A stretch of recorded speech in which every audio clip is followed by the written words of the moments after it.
السلام علیکم ورحمۃ اللہ وبرکاتہ۔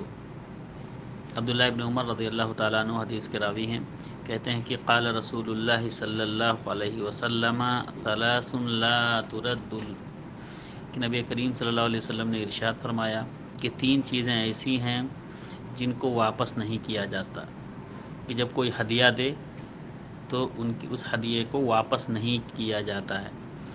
اس میں نمبر ایک ہے الوسائد، تکیہ، جو ٹیک لگانے کے لیے تکیہ ہوتی ہے، تکیہ۔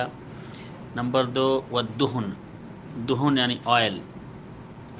امام ترمذی رحمہ اللہ کہتے ہیں کہ یہاں دہن سے مراد الطیب ہے، خوشبو ہے، عطر ہے، پرفیوم ہے۔ اگر کوئی عطر کسی کو گفٹ دیتا ہے، ہدیہ دیتا ہے، تو اس کو بھی واپس نہیں کرنا چاہیے۔ واللبن، اور اسی طرح سے کوئی شخص لبن، دودھ دیتا ہے ہدیہ میں، تو اس کو بھی واپس نہیں کرنا چاہیے۔ یہ حدیث علامہ البانی رحمہ اللہ کہتے ہیں یہ حدیث حسن ہے اور صحیح ہے۔ امام ترمذی رحمہ اللہ نے بھی اس حدیث کو حسن قرار دیا۔ السلام علیکم ورحمۃ اللہ وبرکاتہ۔